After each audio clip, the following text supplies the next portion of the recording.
What's up, y'all? Welcome to another show of Speak on It. I'm your host, Dom, man. I'm here with my four brothers, man. I got Taman with me. Um, I got my man Biv with me, and I got my man James with me.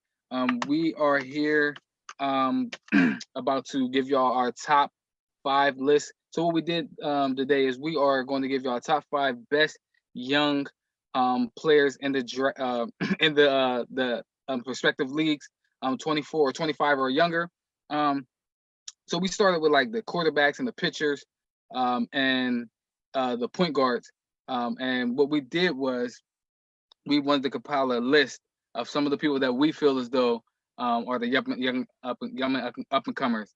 So without further ado, I'm gonna let my man Biv start us off with his top five best young pitchers in the game today.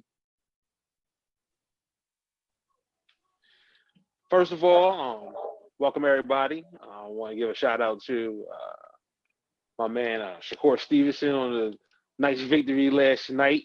But we're gonna get right into this top five. We're gonna go. Want to give my whole five right now, or we gonna round robin it again? Which way y'all? Which way we doing this? Now we just go at round robin it. That's how we do it. Okay. Well, I have five. I got it's a biased pick. I got Mike Soroka from the Braves. Yeah, he was 13-4 last year with a 2.68 ERA. He had I think I had 142 strikeouts. And he's the ace on that team. Kind of came out of nowhere from that organization, considering that, with people was banking on Julio Teheran to finally come around, or Mike Boltonesic, whatever, however you pronounce that name. But Mike Soroka stepped up and really performed well, and even carried them into the playoffs. And it was more so the bets that let us down in the playoffs last year. But I think Mike Soroka is a top five right now in Major League Baseball. Hey, I think Mike Soroka is a great pick. It's a great way to start off a list. I'm surprised that you had him at number five. I thought he would have been a little bit higher. I mean, just because of what he did last year.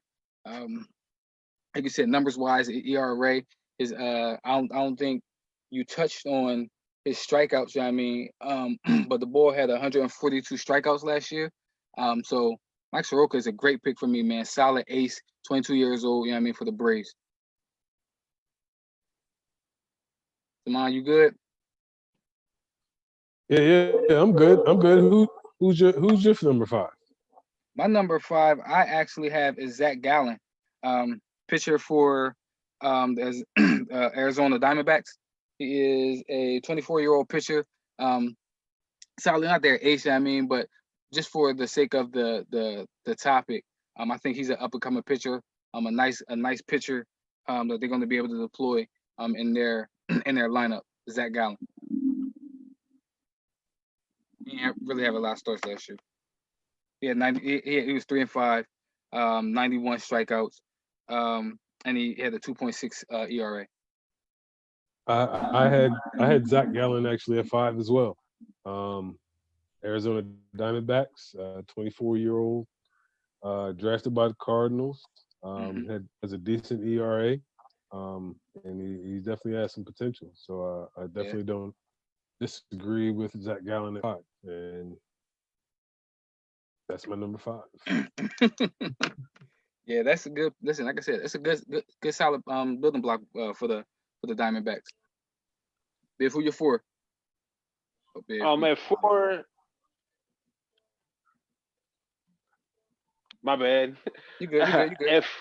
At four, I had from the Cardinals, I had John Flaherty, 11-8 last year, 2.75 ERA. He had 231 strikeouts. And I think in like several of his losses, his offense couldn't produce runs, so he could have had even more wins than he finished with the 11. But 231 strikeouts, that was very impressive. And again, another pitcher that is going to be either one or two in most rotations. just real filthy out there. So I got Flaherty at 4. Uh, my number 4. Listen, I don't disagree with Flaherty on either. Again, I had him a little bit. I got him a little bit higher on my list.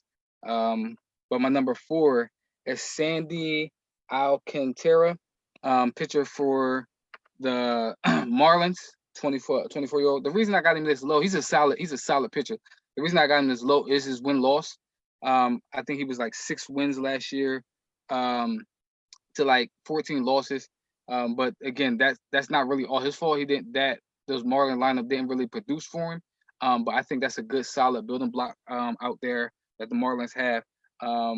But yeah, Sandy Alcantara, whatever, however you pronounce his name, a solid young pitcher for the Marlins.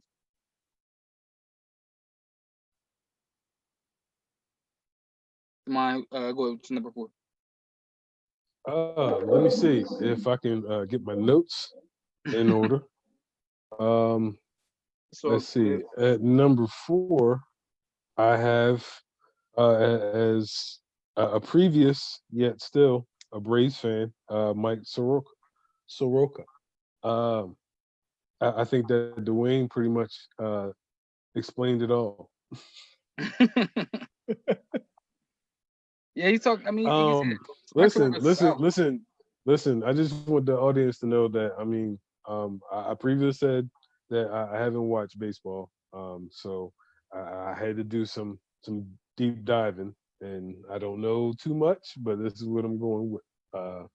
And Dwayne and Dom are very eloquent in speaking as far as baseball is concerned, so we definitely passed the mic off to them. So hey, listen, we stretched the other two for this topic, and we appreciate them definitely diving in for it, man.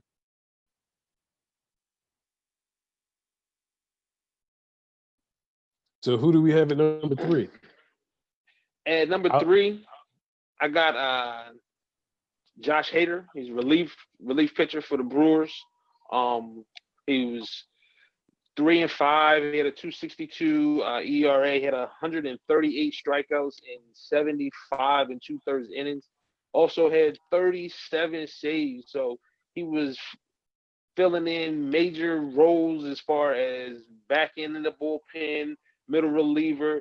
He does it all for them, and I think he's really the face of that entire pitching staff in Milwaukee. So I got Josh Hader at number 3. Josh Hader is a beast. That whole pitching staff, I feel as though that young up and coming pitching staff is solid. Josh Hader is somebody who I actually wanted my Phillies to trade for last year because he is just that dominant, man. He is listen. If we had traded for Josh Hader, yeah, I mean, we had some haters in our front office, but if we had traded for my man Josh Hader, we definitely would have made the playoffs. We would have made some noise in the playoffs, because he's just that dominant and that good, man. But I didn't want to go a relief pitcher, but I like Biv doing that. Yeah, I mean, thinking outside of the norm. Yeah, I mean, and not just naming all starting pitchers. But who I got at my number 3, 23-year-old Chris Paddock. He was 9-7 last year. He had a ERA of 3.3. The boy he's just solid, man. That was his first year starting.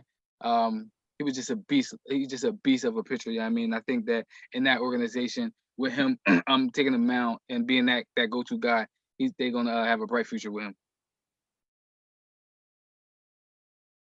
Boys, so you guys didn't name my third, so I don't know if I have him in the right order or not. That's all. But we're gonna go with sorry if I pronounced the name incorrectly. Jesus Luzardo. Got him on my list. Yep. From the Oakland A's. I have him at 3. Looking at his highlights and his stats, and how he's done very well for Oakland. I see a bright future for him, and with him being only 21, 22 years old, and doing the things that he's doing now, I definitely see where the Oakland A's can build off of him. So he will be my number 3. I actually got him on. I got a list of like 10. I mean, some honorable mentions, but he is actually on the list as one of the young up and coming bright spots in that Oakland A's organization. So I was right. I was a little bit. I was on Yeah, pace. no, listen, it's your list. Yeah, I mean, this who we studied, who you looked at. So yeah, he's solid. Go ahead, Biff. Who your At two, two, man? at two, I got Walker Bueller from the Dodgers. Wiley. 14-4, had a 3.26 ERA, 215 strikeouts last year. Another just solid top of the rotation type guy, still young. Of course, on the list is under 25 or at least 25 years old or under, and he's gonna be dominant in that rotation. And the Dodgers are gonna probably look to make another run deep into, I guess, November, maybe December, because I can't say October no more. We don't know when the World Series is gonna be. Don't know when it's gonna happen, right? Yeah. So. Hey, who? I'm looking at who you just named. That's like I said, that's a solid pick. My number two is who you just mentioned. And it's Jack Flaherty. You spoke so eloquently of my man. But like I said, he's a problem. Just looking at all his stats and the numbers, I think that Cardinals team is just even with their bats. I mean, I guess we'll do a whole show about that as well. But just the way that they're building that team, they're trending. I mean, in the right direction. I think I got two Cardinals on my list. But yeah, that team that's a solid team, up and coming team out there. Well, look at this. Me and Dom agree. I have Mr. Flaherty at number 2 as well. And I mean, I can show y'all my list, but Dom said what he's done for the Cardinals, and from what I've seen in the previous, I would say 48 hours, he's done quite well for himself. So I will put Jack Flaherty at number 2. I think it's crazy because Biv's already mentioned Jack, so I'm interested to see who Biv's number 1 is and who's your number 1 is, because y'all already mentioned my number 1, so I'm curious to see who y'all number 1s are. My number 1 is Shane Bieber. 15-8 with a 3.28. He led the majors last year, the entire majors. He had 3 complete games. He had 259 strikeouts. My man Shane Bieber, and he helped me win not 1 but 2 fantasy leagues last year. I can't put him. I can't put him somewhere else other than 1, because that's my guy, Shane Bieber. He's always gonna be my first pitcher that comes off the board when I'm in a fantasy draft. So Shane Bieber. I'm gonna tell you, right? Shane Bieber would have been number 1 on my list, but when we first talked about it, we talked about doing 24 and under, and then we switched it to 25 and under. So I was looking at him, and I was like, dang, he just turned 25. So I didn't put him on the list, but Shane Bieber would have definitely been number 1 on my list. But number 1 on my list is, and guess what? You can tell my list, I'm not gonna be biased tonight because I got a Braves pitcher as my number 1 on my list, and I'm a Phillies fan. But Mike Soroka, man, that's my number 1 on my list.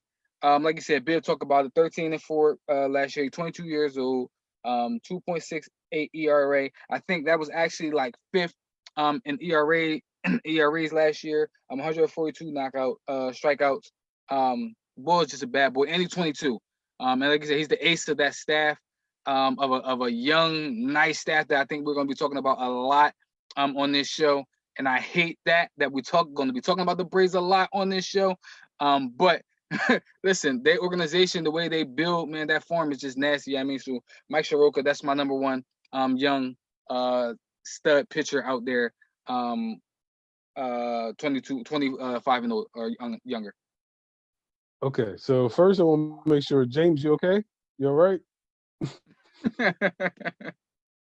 Oh yeah, I'm good, man. I was just listening to all that great wisdom that y'all were talking about. Yeah, yeah. Okay. So my number 1, you guys didn't say him, so this is a indicative of my baseball wisdom. But I have Julio Urias. Yep, solid. As my number one young guy. As was stated earlier, we had some back and forth as far as 24 and 25 as far as the age, and I went with 24. So from what I see, the 25 is a lot of pickings, but from what I've seen, he was I mean for the Dodgers organization, from what I've seen, they've been perennial contenders for the past, I would say, 4.5, 5 years here now. And seeing that he's been a somewhat of a contributing part to that in the past 4 seasons. Actually, no, my apologies. 2016 and 2019, look like he took some years off. But from what I've seen, and he's got some nasty stuff.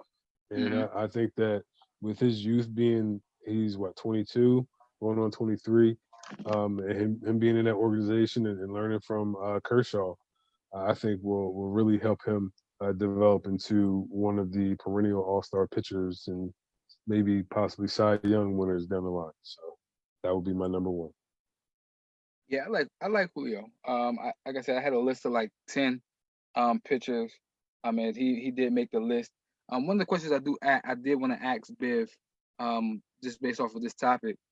We know Shane Bieber is going to probably be fit in one of these categories. But one of the things I asked you guys off in our chat was, who do you think is going to, out of your top 5 pitchers, who do you think is the most likely to have like an MVP type season?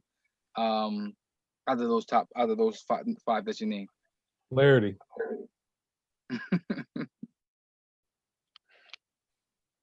Well, we know Taman. He said Flaherty.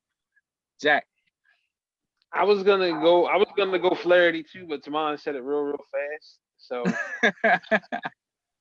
so I'm gonna go outside the box. I'm gonna go with Hader.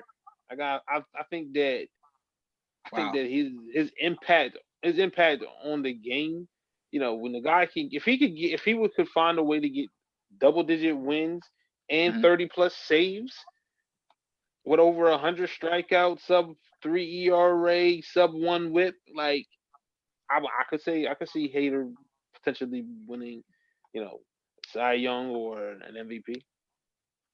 So I think I think because of how good Hader is as that at that position, I can definitely see that.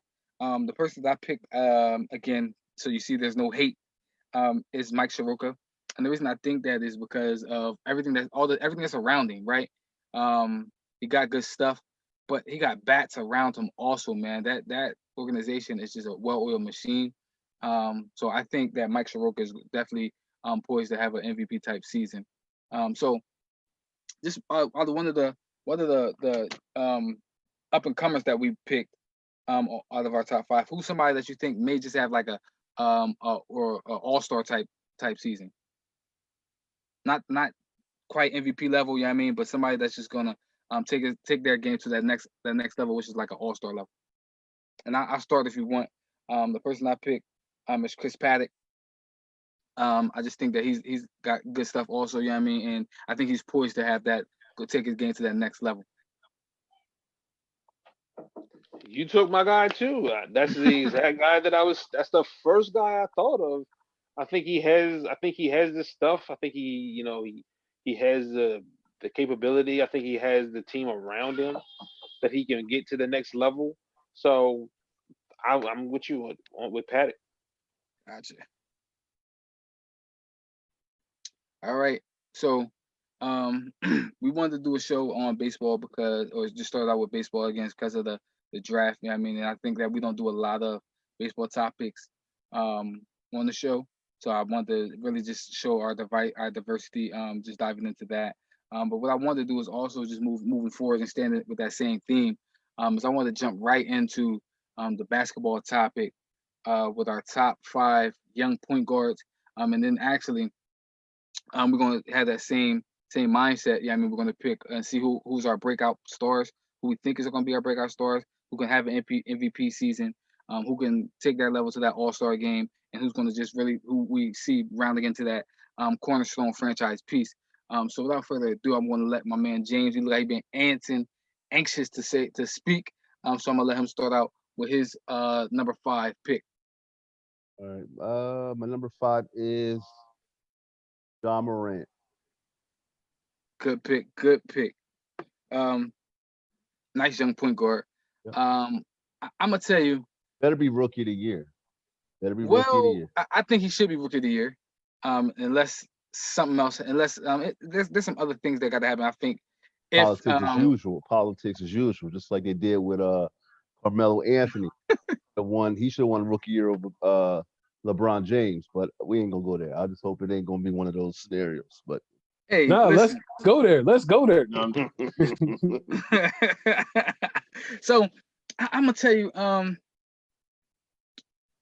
I struggled back and forth putting Ja on the list. And because you put him on the list, I'm gonna be a little bit controversial. So I'm not gonna probably put him on my list. Because you have him on the list. But Ja Morant, man, he's a bad boy. He's a rookie on the youngest team in the NBA, and actually fighting for that 8th seed. Like you said, at one point he had the potential to get to that 7th seed. Nothing that the boy can't do. He straps up. He takes to the rack. He makes all his teammates better. I think Ja Morant is a good building block and a good stepping stone and a good way to start off our point guard list. Go ahead, Tamar. I'm gonna throw the alley up to you. That's Ja would do. And see who on your number 5 is. Ooh, and you got Ja that low. You got Ja that high? Oh yeah. man, I gotta see the list. Yeah. You listen. I think I might have did this to kind of tick you off, but oh my god, just to mess with you. But no, I got Shai Gilgeous-Alexander at 5. Okay. Reason why I got him at 5 is because he, to me, has he didn't play too much last year in LA. He's gotten a little bit more time in OKC, and I think that with him being with Chris Paul and understanding his numbers have jumped dramatically, and we all know that Chris Paul is not in the prime of his years. So him learning from him out of all people, I think that he will be up there when it's all said and done. And I think that Doc Rivers, he didn't want to let him go. He definitely said that. But that's definitely somebody that as far as point guards, young point guards, I have at 5. So yeah. Before I move on to Biv, right? Audience, I wanted to do top 10 because I felt as though that if we just did top 5, that all of our lists would be the same. Well, Taman has proven me wrong, and he put my man Shai Gilgeous-Alexander as his number 5 best young point guard. And I told him I told them before we did the show, I said, if all of our lists aren't the same, somebody is on something. And I gotta see what my man Taman drinking in that water bottle. I gotta see the rest of his list, but I gotta see what's in that water bottle to have my man Shai Gilgeous-Alexander and his number 5, because it's gonna be somebody juicy that's not on his list, and I gotta see it. But listen, I like the ball, but shout out the chlorophyll water. Just put some chlorophyll drops in it. That's what's in here. Shout out to the chlorophyll. It oxygenates or something to your bloodstream. It just does well. So shout out. It's cleansing him out, man. It's doing something to him. Biff, man, could you bring some normalcy back to the show? I don't know. Like I think considering who I'm getting ready to say, about my pick. Normalcy. Hold on, Biv. Hold on, Biv. I'm about to get on my soapbox real quick. So you telling me that Shai Gilgeous-Alexander is not nice? No, he is nice. He is nice. If we would have stayed with our top 10, he would have made my list. But because we went to 5, I thought everybody's 5 would be the same. Like when I name my 5, like y'all gonna be like, man, dang, that person is legit. Yeah, I mean, listen, my 5 is definitely gonna be better than Shea Gilchrist Alexander. No. Wow. Go ahead with your 5. No, I Biv, am. go ahead I'm with your anxious. 5, I'm waiting man. for my man Biv. My number 5 may become I got Jamal controversial. Murray at 5. Oh Yes, yeah, what? definitely Jamal Murray. Yes, sir. Oh, I thought you Jamal said. But Murray. listen, I got Jamal Murray number at 5 though. But go ahead. Yeah, I got Jamal Murray at 5. 16-4-4 for his career. He 19-4-5 this past season. You know, his second season he became the full-time starter, and they won over 50 games for the first time. I think in like 4 or 5 years. You know, I don't think he gets the credit that he deserves. You know, you think about Jokic in Denver, and you think about Will Barton and those guys, and they're contributing. But Jamal Murray is really he's the second leading scorer on the team, and he's a point guard, so he's controlling the flow of the game and controlling the flow of the offense. So I'm gonna give Jamal Murray some love at 5. Listen, I got Like no him. qualm with my man I Jamal like him. Murray. Jamal Murray is a beast, man. Like you said, I think somebody that because he's in Denver, that he doesn't really get a lot of shine and a lot of buzz, but he's a problem. Before I go too far into with Jamal Murray, I'm gonna give y'all my 5th pick, which again, like I said, I struggled, but since James put Ja Morant on number 5, who would have been my number 5, I'm gonna give y'all my other pick, which is D'Angelo Russell. D'Angelo Russell. D'Angelo Russell is a beast, right? I think he doesn't get a lot of press either. He But played the the ball, Lakers. He was at the Lakers, right? no, we ain't talking about D'Angelo Russell. Lakers D'Angelo Russell. We talking about Brooklyn D'Angelo Russell. Talking about the one that. Nah, we talking about We talking about. D'Angelo Russell in his totality. We Nah, talking about the Brooklyn. So when we talk about Mike, we talk about the Watch the Wizards Mike too. We're talking about the. I'm gonna tell on you now. I'm playing. Hey, listen, I ain't gonna tell you my secrets. You know what I mean, but the boy can play basketball. He's solid. He's solid. I ain't gonna tell you my secrets though. But listen, D'Angelo Russell, he give you 18 and 5 for his career. 18, 5 and 4. But just off of since he been in Brooklyn, he was a one-time All-Star. He gave 24 in Golden State with 6 assists and 4 rebounds. And then when he went to Minnesota, he gave you 22, 5 and 7. So D'Angelo Russell is a beast in and of itself, and he's never been afraid of the big moment. You know what I mean? He took that Brooklyn Nets team to the playoffs. They played the Sixers tough. And I feel as though that they're going to, when him and Karl Anthony Towns get back together and are healthy, I think that they're actually going to have a bright future in Minnesota. Pick and roll going to be nasty in Minnesota. I personally got him at 7, but hey, listen, that's cool.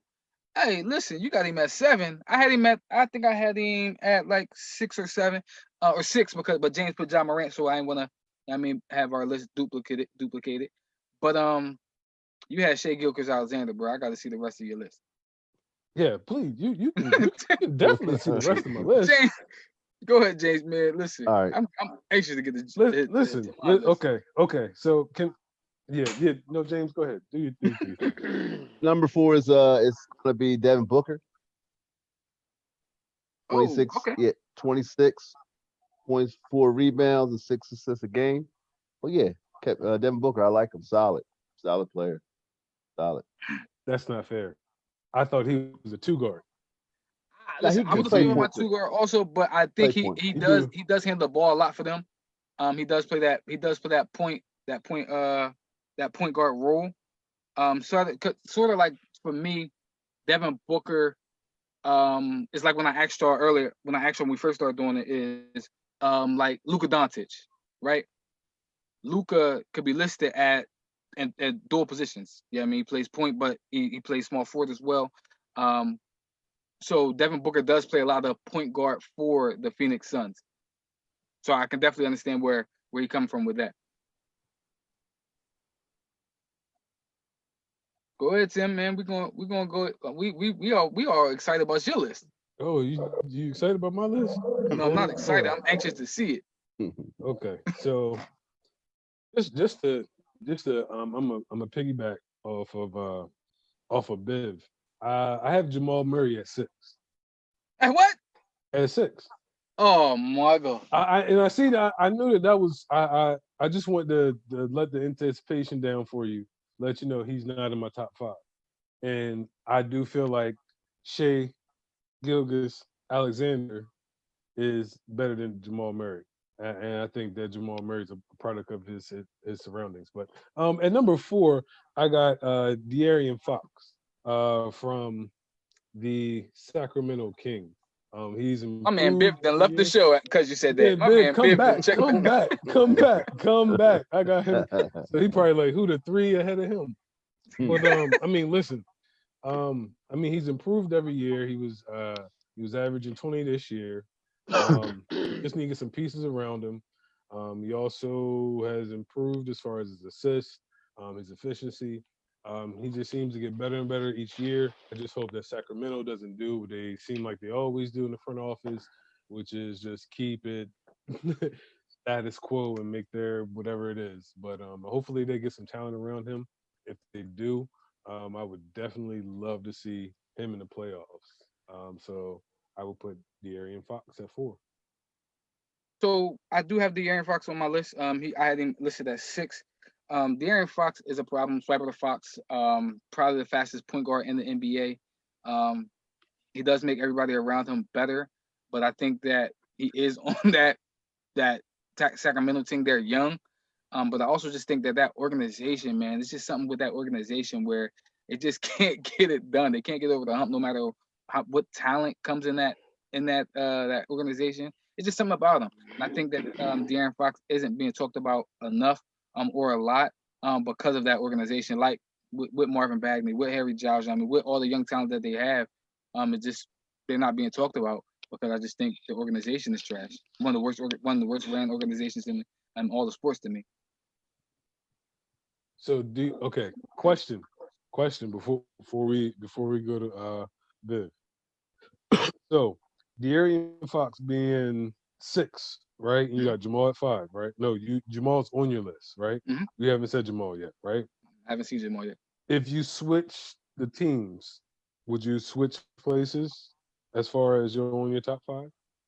No, because I feel as though Jamal Murray is a killer. I'm not saying that De'Aaron Fox is not a killer, but that what Jamal Murray does, I think he allows everybody else to be better on that team. Even though they got, I mean, you said it earlier. I mean, you said it the last show about Denver, correct? And Denver was your pick to go, and all the pieces that they got with the best big man, in the league. Oh my God! I knew that get you. I knew how to get you. I'm joking. He's not the best big. It's Anthony Davis. But you got this. Okay. Hey. Listen, I don't think he does. I don't think he does. I don't think Jamal Murray does what he does in Sacramento, and that's one of the things that I would. That was one of the things that made me think, and that's why I put my list together the way that I did. Is like, okay, if I were to put them in their situations, would that team perform better? Would they be the same, or would they be the worst? And to me, I think Sacramento would be the same, and I actually think that Denver would be better with De'Aaron Fox. But so, I actually think Jamal Murray numbers would be better in Sacramento than Swiper the Fox's numbers is in Sacramento. He's a scoring machine. He can assist. He can knock down that tray ball. And again, he makes everybody around him better. So to me, right, because they run the offense through Jokic, right? Jamal Murray is a dual point. He's a dual guard, which means that he can play off ball and on ball. Swiper the Fox needs to have the ball in his hand. So if you put him in Denver, what is his role? He's gonna be the point guard. point guard, He's but gonna run the floor. he's gonna run the floor on fast breaks. But when in a half court set, they run the offense through Nikola Jokic. But You got some I points. think the reason why they do that is because I think if it was switched around, I think they would run it through Fox. Because Fox is a to me he'll be a better point guard. I think I I do think think that's showing. I think that's showing that's a deficiency in Murray and them running through the big man. Even though the Joker is the best player on the team, but just because you're the best player on the team, if you have a point guard, a solid point guard, for instance, not the Suns, best player on the team wasn't Steve Nash. It wasn't. It was Amari Stoudemire. I mean, you had a number of guys, but they still put the ball in his hand and made him distribute the ball. And I think if Fox was on the Nuggets, I think that's how it would have been. I just feel like Joker is a better point guard than Murray. He's a better. I think so. I think that he's a better passer. He's a better playmaker. I think that's why they have it that way. But I could just be talking. All right, audience, man. I got two people out here drinking something. It's something in the water today, man. It's something in the water today. Man, I gotta leave it to my man Biv to bring it back. Nah, you gonna say something's in my water too. Oh man. Cause my number 4 is Trae Young. Whoa. Okay. Yeah, man. Like the numbers speak for them. The numbers speak for themselves. 24-9. I know we're gonna say, he doesn't have the help around him, yada yada yada yada. He ain't got 30 wins yet in the season. Not even 30. I'm not even saying he gotta go out and have a winning season. He can't even get his team to 30 wins. Who? Trae Young? Trae Young. He's talking about Trae Young. That's because he got me out there playing, Kaman playing, and Dom playing. Exactly. That's exactly what I knew that was going to be the argument. Again, I'm not asking him to go out and win 40, 50 games. Right. But if you can't, why can't you get the 30 wins in the East? 30 wins in the East. Come on, at least once. If he could break that threshold, of course he's going to be higher. I think he's probably, in my opinion, a top 5 point guard in the league as far as talent-wise. The talent it has nothing to do with the talent. I'm about winning. I'm about results, and I value that. And if a guy is the point guard, that means he's the leader. That means he's the floor general, and he's supposed to be the guy that elevates the guys around him. He's got to get his team to 30 wins. Like in the East, he's got to get to 30 wins, and that's just why I got him so low. Hey, listen, going off of your argument, right? I can't say anything about you having Trae Young at number 4, but he does have talent around him. He's not devoid of talent. He does have talent out there. They do have Cam Reddish. They do have Jason Collins. They're just young. They're just young talent. Sort of like what I'm seeing in Sacramento. They're just young talent. But Trae Young is a problem, like you said. I mean, he's a top 5 talent in the NBA. Top 5 talent in the NBA. Well, I ain't gonna say top 5. He's top 10 talent in the NBA. But yeah, he's just devoid of talent, and they're young. Bulls 21. One of the things I thought you were gonna say why you had him so low is that Trae Young don't play no defense. Trae Young plays no defense. Statistically, by the numbers, they say he's the worst defensive player in the NBA. It's a Steph Curry. Who you took the words right out of my mouth? Go ahead. That's who he reminds me of, Steph Curry. So I'm glad you listen. Well, we're going by numbers. You know what I mean, and not just off of haterism. I'm going by the eye. I'm going by the eye test. Well, you need eye. Listen, you need context. Nah, bro. No, I don't need context. Nah, bro. Go by the haterism. Go by the numbers. Steph Curry is actually an average defender. He's a solid defender. Anyway. No. Anyway, listen. Anyway, man, we're gonna go to my number 4, man, because they out here out here. No, man, I mean, listen. James seemed like he was right on point. Oh, yeah, because he's drinking that chlorophyll you drinking on. That's why you're here sipping on that chlorophyll. No. Listen. If we were to say that Trae Young reminds us of anybody, if we go forward, back, or whatever, who would we say? Steph Curry. Steph Curry, because we're talking about his offensive game. We're talking about the way he shoots. No. We're not talking about even when Curry first came in the league, he was a defensive liability. We can say just jokingly or seriously that he's a defensive liability right now. He's a better defender than he was when he first. Defensive liability. He's not defensive liability. We just take numbers and we just look at something, right?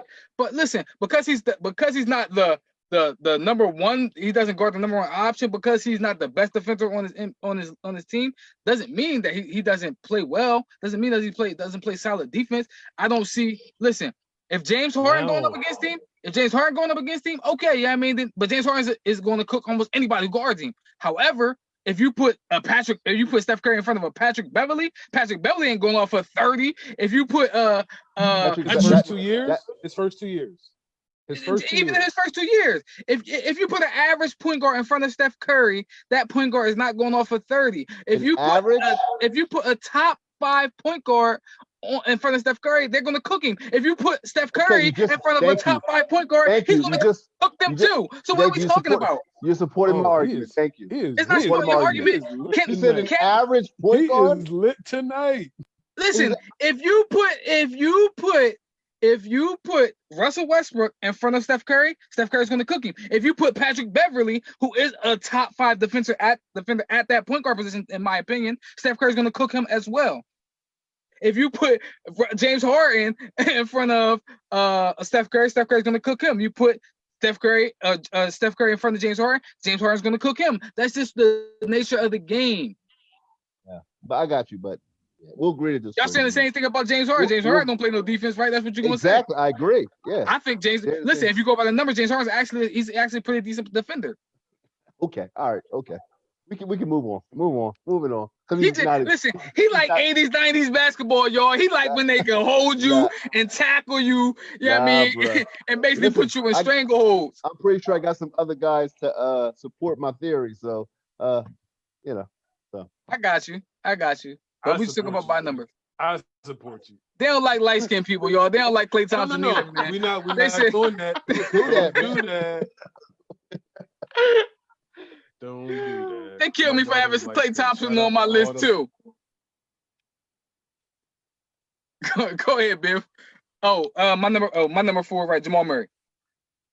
It was spoken about him. I mean, I spoke a lot about how I feel as though that he is one of the most important people on that team because I feel as though he allows everybody to play their role.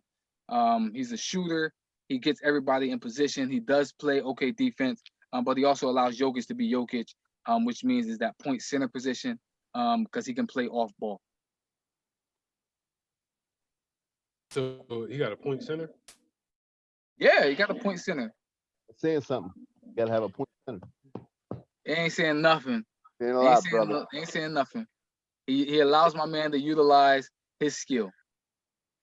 Okay. All right, we'll go with that. We'll go with that. Well, who your number 3, James? My number 3 is Trae Young. He's a beast. He reminds me of Steph Curry. They're twins. They're Siamese twins, man. They remind me of Number 3 is Trae. Yeah, Trae Young. He's a beast, man. I like him. Listen. Just don't play no defense. So. He don't play no defense, but Steph Curry does. Trae Young is a beast. I don't even think Trae Young attempts to play defense now. Can you put that now? No, he played defense. When now? Okay. I'm still wondering. I'm still waiting. Sort of. Yeah, defense. Okay. All right. He plays defense now. Okay. I'm trying. Listen, James, I'm trying to give him the benefit of the doubt. Okay. Just say I don't now. care. Listen, the numbers say that he's an average defender. Better. I don't care what y'all talking about. He's an average defender. Yeah. Thank you. That's what I say. You keep saying average. Okay. All right. He's an average defender. Ain't nobody saying that he's gonna go out here and be on all defensive NBA teams. So it's a D+, C-, right? No, I would say he's C. I would say he's C defender. C what? Like he just made a C. He see his person and he guarding. Hey, what grading scale we going on? Because I've heard the grading scale has changed. Yeah. It's like 92 to 100 ain't an A no. I mean like 90. Hey, like listen, 90 it don't matter what grading scale we going off of. my man is a C defender. 76. You 75 was a seen date back you in my seen how day. you put the clamps on James Harden a couple series when they played the Clamps Houston on, last year. clamps All on right. who? So my number 3 is Yeah. Let's skip. Yeah. Let's go. my number 3 is Trey Young, and it's me. Even though me and James we had the same last name, but it seems like we thinking a lot alike today. But Trey Young, I have him at number 3.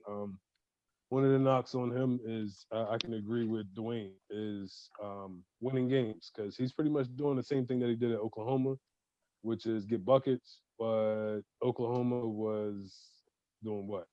And I see the same thing transition. So if he can get into that role to where he can become more of a leader and more of a guy to where he can be a quote unquote winner versus a scorer, then I think that just like everyone else has said, he'll be a top point guard in the league. But I have him at number 3 as far as the young So point guard.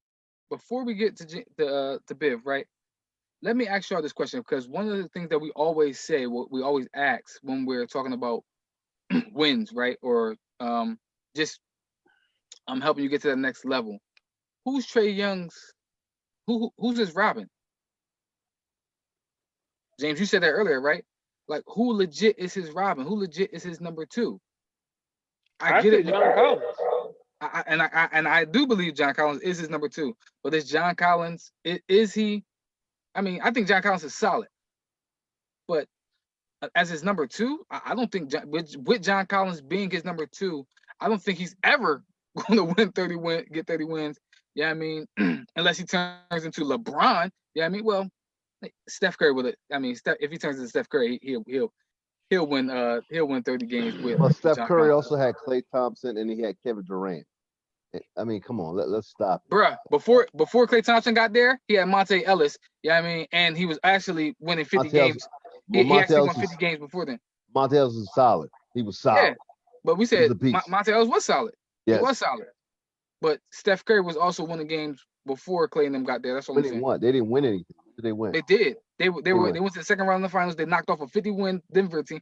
This segment not even about Steph Curry, man. Y'all not gonna keep drawing me in talking bad about my man Steph. But listen, like I said, I think I think Trey Young is a solid pick, and even regardless if he won 30 games or 50 games, he still would have been at my number 3. But go ahead, Biv. I said my number 3. Well, y'all know what my number 3 is now. it's Trey Young, so I'll just throw it out there. Trey Young's my number 3, but I'll let my man Biv go as and give us his number 3. My number 3, I got D'Angelo Russell. Again, I value him getting over what happened in LA. You know, that had to show some mental fortitude, and then going to Brooklyn and having success there, making an all-star team, getting them over the hump.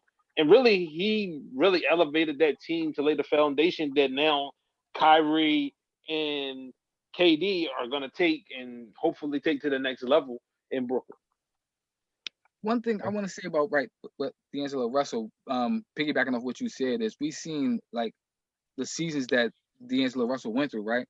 Being young, and dumb in LA, yeah, I mean, and the things that he did, and then you see him maturing a little bit, in Brooklyn and actually tasting some kind of success, in Brooklyn. One of the things about why I have D'Angelo Russell on the list is when he first got there, he was a 6th man. He wasn't actually the guy in Brooklyn. Caris LeVert was the guy. He went down early on in the season, and D'Angelo Russell had to actually elevate his game to put that team on his back and get into that playoffs. I mean, and make that playoff push. So we see him go through adversity, and then you see him go to the Warriors and them losing Klay and Steph. You know what I mean, and him actually having to go through that season, have to weather that storm, and actually see like him maturing in that role as well. Having to be a leader. So I think that the best is yet to come for D'Angelo Russell because he's learned under so many different coaches and he's learned from so many different adversities in his short NBA career. So go ahead, James. Who your number 2? Yeah, this is where I think we're gonna have different answers. I can tell we're gonna have different answers here. My number 2 is going to be Ben Simmons. Ben Simmons is my number 2. I, Ben Simmons, yeah, I like Ben Simmons. Solid player, he just can't shoot. But he's my number 2. Ben Simmons, number 2. I know. You need some time over there now? Nope. Okay, all right. Because listen, No. Please let it out. Please let it out. Let it out. because I kind of listen, and I'm interested to see to mine list because I feel like he ain't got my man on there. Oh, okay. So I got okay. We're not even going to expound on what James is saying. Well, listen. No, because I'm gonna tell you why. Because I'm expound on there, and when we get there. No, we here. We here. No, so we gonna ain't there expound. yet. I got Ben Simmons yet. at number 2 as well. Oh, I okay. got Ben Simmons at number 2 as well. Okay. Listen, Ben Simmons has lived up to the hype except for having a jumper. You cannot be in this league, a shooter's league, and not. Sure, you shoot 1 3-pointer, bro.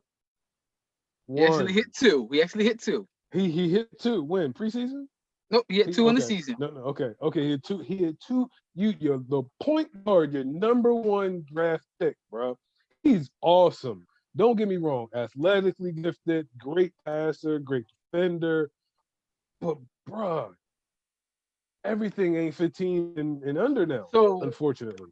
So I'm gonna wait. And also you have these great 2 talents in him and Embiid, and we still keep seeing the same performance. Like it's trending in the same direction this year. They're the 6th seed right now, correct? Mm-hmm. So it's trending in the same direction. There's no Hakeem win the championship from the 6th seed anyway. They're not winning no championship. Come on. Not gonna happen, brother. Listen, I know you know that roster very well, and I know that you followed Ben Simmons from LSU. Don't even bring that up to me. I get it, but listen, gets team to the tournament. My number 1 is a little biased because I really like this kid. But I'm gonna be honest. I gotta see who number 1 is. Ben Simmons to me, Biff. Nope. He don't get it. Ben Simmons, number 2. I agree. Hey, I got no argument with y'all except to mine because he said this is a little biased, and I got to see who his number 1 is. Go ahead, Biff. Who your number 2? Got a headache over here. My number 2, I got Luka at number 2. See, he's happy now. He's happy now. I'm with you. He's happy now. I got Luka at number 2. I got Luka at number 2 as well. He's happy. I knew. I got Luka at number 2 as well. Can I put a disclaimer? A disclaimer is that I have Luka playing the 3 like LeBron does. I got you. I don't have him in my list. I got you. But if that was the case, he would be at between 1 and 2. And that would drop Ben Simmons to 3. Oh my God! I love it. Yo, so I really gotta see who his number 1 is. It's like Chris Paul, little brother or something. We ain't seen him yet. Go ahead, James. Who your number 1? My number 1 is Luka, man. I put Luka at point guard, man. Play no defense, but anyway. Whatever. He played better defense. Listen, y'all knock my man, right? Y'all knock my man. Y'all knock my man for saying he can't shoot. He can't shoot. But my man is excellent in every other aspect of the game. But Luka Doncic don't even play no defense. It's a shooter's league, bro. Yep, that's what he would always say, right? Luka number 1, best point guard. I put him as point guard. Why is Steph Curry held as one of the best players in the league right now? Because Steph Curry, his impact on the game. No, just his impact on the game. His shooting. Yeah, his shooting. His impact on the game, though. It's his impact. His shooting. If Craig Hodges played in this league, he'd be the 3rd best player in the league. Stop it. Oh, my God. Listen. Oh, my God. I won't go that far. Listen, but I'm glad you started saying that because you said only reason Steph Curry is this great is because of his shooting. It's not because there were great shooters before Steph Curry as well. It's his impact on the game. Listen, Klay Thompson is the reason that people want Klay Thompson and he is highly sought after is because of his shooting, but it's his impact on the game. More than who? Klay Thompson? It's more about his shooting. More about his shooting. He plays really good defense too. Anytime you can drop 40, anytime you can drop 40 and only dribble 3 times, that lets you know that's all you are as a shooter, bro. He straps up. He plays. He straps up. Anyway. Steph, right? Anyway.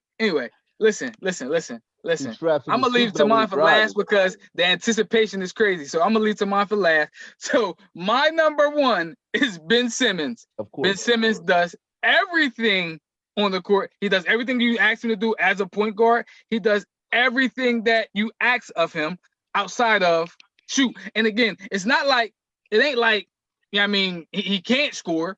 You know what I mean? Because the boy's average is 18 a game. He's giving you 18, he's giving you 9, and he's giving you 9. And he leads the league in steals, and he guards 1 through 5. There's nothing that he can't do outside of shoot. And he can't take us to the what? A loss to Listen.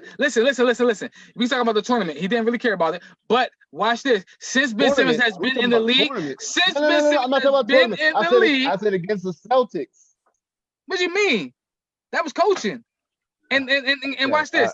And watch this. Okay. And watch this. We don't know. We don't know this year. The Raptors. We don't know this year. Raptors what are you talking about? It took a Hail Mary shot to beat us. It don't matter. Are you kidding? Matter. The eventual champions, a Hail Mary it doesn't prayer. Matter. Listen, my man had the priest in his back pocket. What are you talking about? Can't get over the hump. And my God. And they go down from here. It's over, man. It's over. It's over. They had their opportunities, man. My man had to listen. My man has not won less than 50 games his whole NBA career. Hasn't won less than 50 games his whole NBA career. Yeah, what that mean? And you can say, but he got Joel Embiid. Joel Embiid was there 2 years before him, and he actually played a season before Ben Simmons got there. We won 29 games, and then Ben Simmons got there. You insert Ben Simmons, and we're automatically in playoff contention. We don't care about games. Who cares about that? The reason we knocking Trae Young is because we're seeing that he can't win 30 games, but Ben Simmons. Listen, it gets to a point where regular season shouldn't matter for the boy's only 20. The boy's only 23. That's why he's on this list. He's only 23. So what? He's only 23. So what? Go ahead, Biv. Who your number one, man? My number one is Ben Simmons.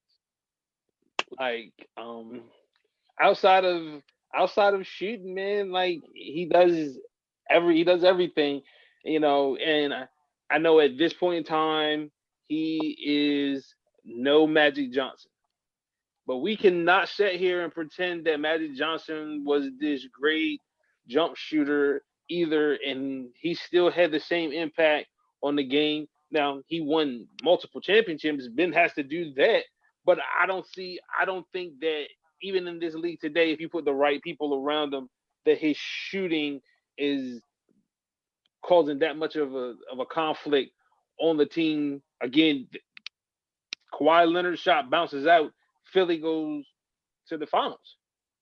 So for me, I got Ben at 1. I like Ben Simmons, but can we not compare him to Magic Johnson?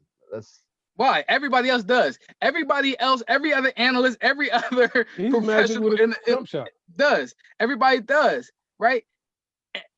It's crazy because we take Magic, right, and we compare his whole career to a right up and comer Ben Simmons, and then I know everybody's gonna say, well, Kareem wasn't there in the finals and he played center and yada yada yada. And guess what? Who did he go up against? Who did Magic go up against at center?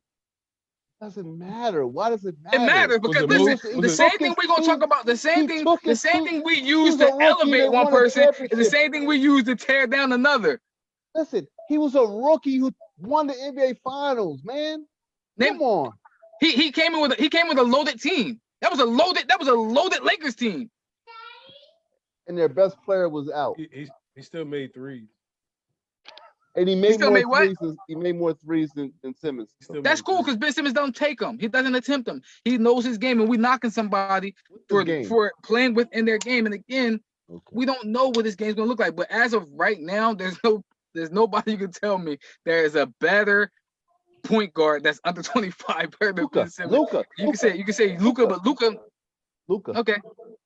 He took that. They were the 14th seed. They're currently in the 7th seed right now in the West. They were the 14th seed. They went from the 14th seed to the 7th seed now. And that's all because of Luka? Majority of it, Luka. Or yes. did they not insert another player from the East that actually won? That was actually winning on his way to his trajectory was superstar status. Did they not insert another player? But he was injured. Come on now, let's. He was injured when he played all season. He's not 100%. Let's be honest. He played all season, and guess what? When Luka was out, his 14 games, they were actually still winning games. 14 games, okay. They were still winning games. They beat quality teams even when Luka was out because my man Kristaps Porzingis is that good. Okay. He wasn't number one. He wasn't number 4 overall pick for nothing. Okay. But the anticipation. Sean Bradley was number 2. All right. Sean Bradley was actually solid. You know what I mean? Anyway. He was what? He was solid in college. Me and you talk all the time about Sean Bradley. I know he pooped. Listen, I said he was pooped. All right. I said he was poop in the NBA. But in college, I wouldn't have picked him at number 2 at BYU. I wouldn't have picked him at number 2. Me either. But you know, only the Sixers. Your team. I got you. Yep, only the Sixers. Your team. Listen, the anticipation is here.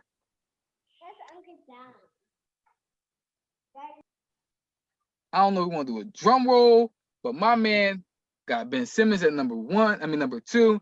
He don't got Luka Doncic in his top 5. He got my man Shai Gilgeous-Alexander at number 5. I gotta see who my man number 1 pick is.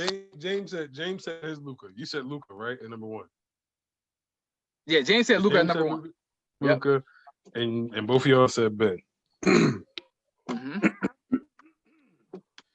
So my number 1 is Ja Morant.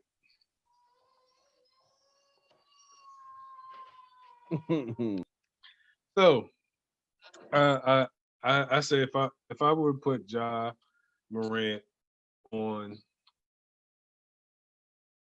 the Sixers, I think they might be a little bit better. So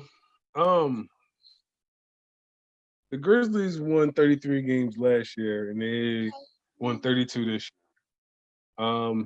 They are in the playoff hunt. They do got Jaren Jackson as well, but he was on pace to win Rookie of the Year. And I think there's nowhere but up from here. And I see a lot of Russell Westbrook in him with a better jumper. And I personally, like I said, I like the kid. I like the kid from coming from a mid-major, doing what he did, and coming up here doing what he's doing as well. So, I like quote-unquote underdogs. I guess he wouldn't be an underdog since he was number 2 pick, but at the same time, I still see to where he's flown under the radar. And even with him being a Rookie of the Year, the whole Zion Williamson not being out, if he played, he would have probably got it off of, you know what I mean? We can say politics or whatever it is. Off of his game. I still see Ja Morant as a franchise player in Memphis, and he's somebody to hold on to. So I got him at number 1. He did say that was biased, y'all. So, he did say it was a biased pick. He liked, the underdog story. Yeah, hey, it's biased, and I don't have Luka. So either way, Ben Simmons is not number 1 to me. Yeah, he don't like light-skinned people, y'all. That's all good. That's not. How you gonna say that? My daughter's light-skinned. What do you mean? He don't like and listen. That's the only light-skinned people that he like. That's the only person he like. He ain't got no light-skinned friends. Don't do I don't that, even know how man. he don't got no light-skinned friends. He ain't got. We was just talking about the Willie Lynch papers not too long ago, and now you saying I don't like light skins? No, we're not doing. Oh my God, he don't got Ben Simmons. He got Ja Morant over Ben Simmons. B, if you had something, man. Shout out to Ben. I mean, for real. Like, I'm gonna keep it 100. I'm gonna keep it 100. I struggle putting Ben at 1. I got you. But you wouldn't have put John Morant there. I wouldn't have put John Morant there. I had John Morant at 5 at one point, but I also had Ben at 5 at one point. I actually had Ben outside the top 5 at one point. Like, I had to talk myself into it. Like, man, they're winning. They seem to be a coach away, at least, from really being a true contender for the finals. But Ja ain't even play a whole season yet, Tamon. Come on, I know, but I like what he's done so far. I like what he's doing too. I'm gonna be honest with you. Like, Dame Lillard is probably my favorite player in the NBA. Ja's probably get ready to supplant him as my favorite player in the NBA. I just like his energy. I just like his game. To me, like, just like you said, I like Brody too, but he be tripping. Russell Westbrook be tripping. He do. He be tripping a lot. Exactly. and John Morant don't be tripping. So I like that. I like that. You know what I mean? But I just like that killer, that energy, that I'm gonna run through the wall. I'm gonna do whatever it takes to win. I like that. But I gotta see more out of him before I can put him at number 1. So I did, like I said, I did have Ja at 5, but I took him out because it was a toss-up between him and D'Angelo. But the reason that I can't put Ja ahead of any of them people is like what Bibb said, it's one season, right? It's what we've seen, and he still got to go out and prove and make the playoffs, right? He still got to go out and make the playoffs. Zion can actually still make the playoffs, ahead of him. But I do like what Ja is doing, but just to supplant any of the people that I had, ahead of him, I just can't. I can't see that. I don't see that. But it's 2020, man. You gotta have clear vision, brother. I get it. So that's why you gotta have a clear vision with my man Ben Simmons. You gotta have clear vision with my man Ben Simmons. Listen, stop just looking at my man Jumper. No, listen. You got a ton of vision on my man Jumper. That's what you got. No, I don't. Yo, I love watching Ben Simmons play, bro. Don't get me wrong.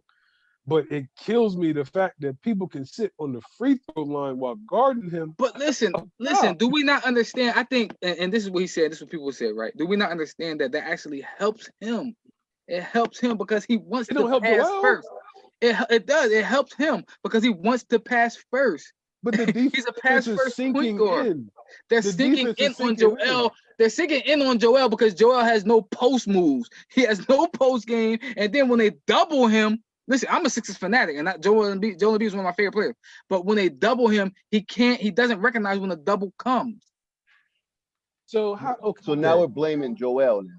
No, we're not blaming Joel. But watch this: if the paint is not there, and we've seen it. Listen, when Ben Simmons and Joel is not there, when Joel wasn't there, you see Ben Simmons' game go to a different level. He flourishes when Joel is not there. People aren't sitting in the paint and just sitting there because he has no jumper. He's blowing by people. He's playing more in the post. His game is going to a different level when Joel Embiid is not there. Yeah, let them trade Joel Embiid, and they're going to be a lottery team. Go ahead.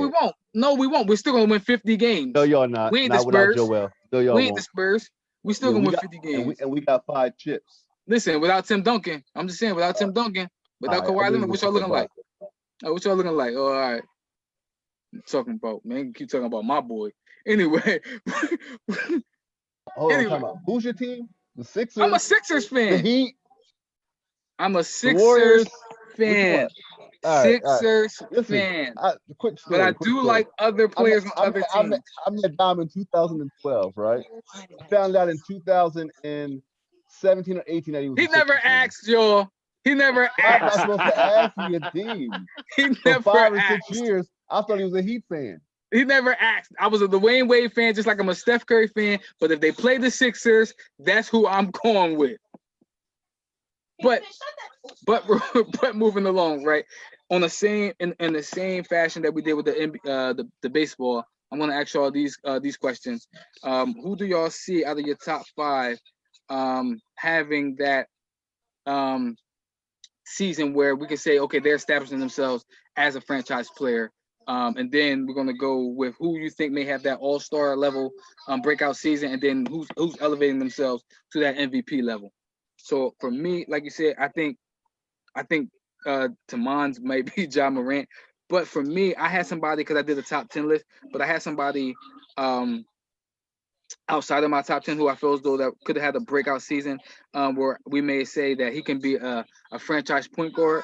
And one of the people that I had is Lonzo Ball. I know he's not on my top list, but Lonzo Ball is one of the ones I feel as though that can be that franchise point guard. But if I had to pick anybody that's on my list as a franchise point guard, it would be D'Angelo Russell.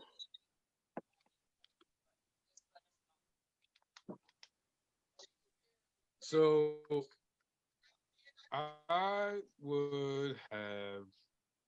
You said as far as being a franchise point guard. Yeah, just somebody. I mean, I would say SGA. I can see that. And I mean, I know nobody really had him in their top 5 and really talked about him. And I mean, it's a little biased because I like a few of the young players, and he's one of the ones that I like. And one of the reasons why is because I mean, from the little bit of clock that he did get last year, he showed that he could get a bucket. And I like guys that's young and can get a bucket for one, and for two, he just seemed like he was a very team-oriented person, but at the same time, he knew when to get hits. And I've seen that a lot more this season with OKC. And like I said, when Chris Paul leaves, I think that'll be, yeah. I do got one question for Tamon. One question before I go on to my man, Bill James.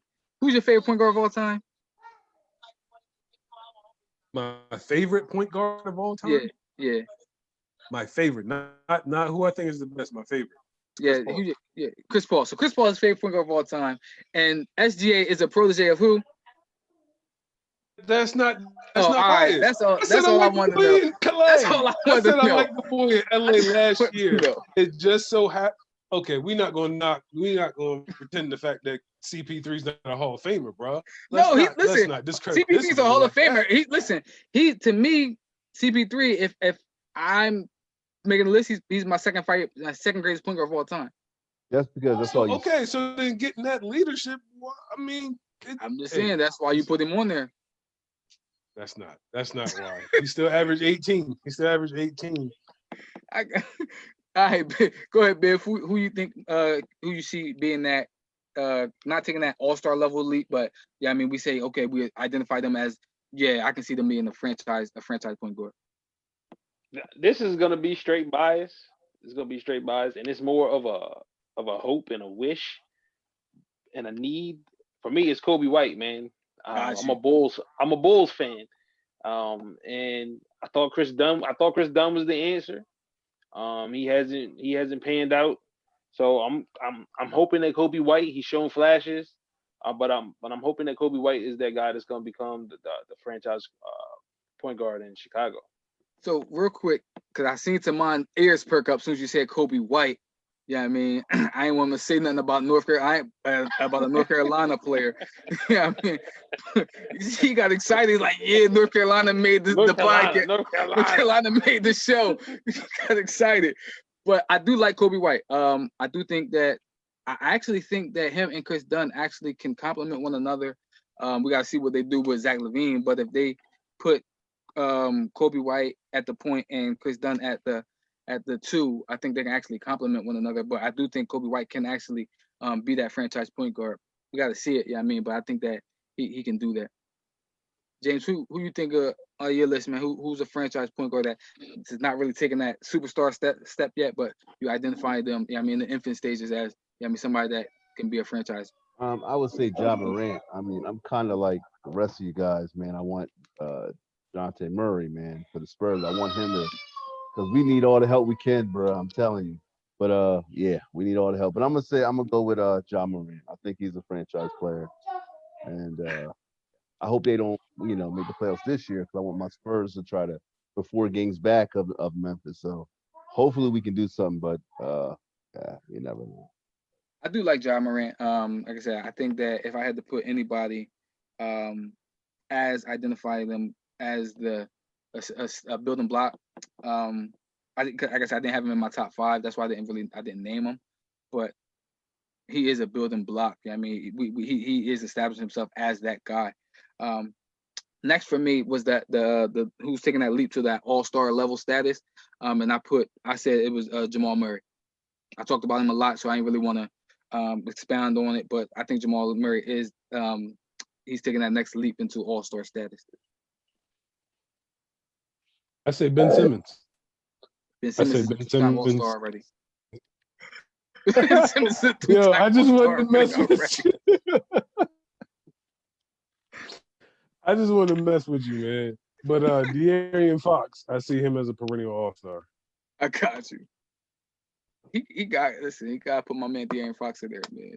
He got to stick with his list to people that he put in front of. What is wrong with him? Nothing. Yo, all right, go ahead.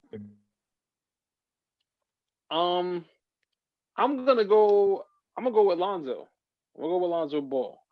I think he's in one of the best situations you could ask for in New Orleans, man. Especially as a point guard. With those horses that he got, like he can really establish himself and be just be who he is. I think there's a lot of noise that was surrounding him in LA and the pressure. I think he was just under a lot of pressure in LA. That's why he couldn't stay healthy. That's why he couldn't stay consistent. But I think in New Orleans with that young nucleus, they're going to be really good. And I think it's really going to be on him to make sure that everybody is getting where they need to be as far as individually and in that team to the next level.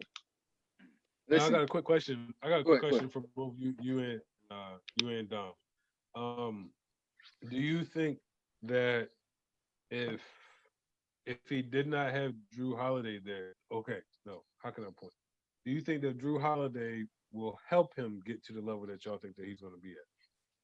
I think as far as mental maturity wise, I can't even say thinking the game. I just think as far as leadership, I think Drew helps him with as a vet there.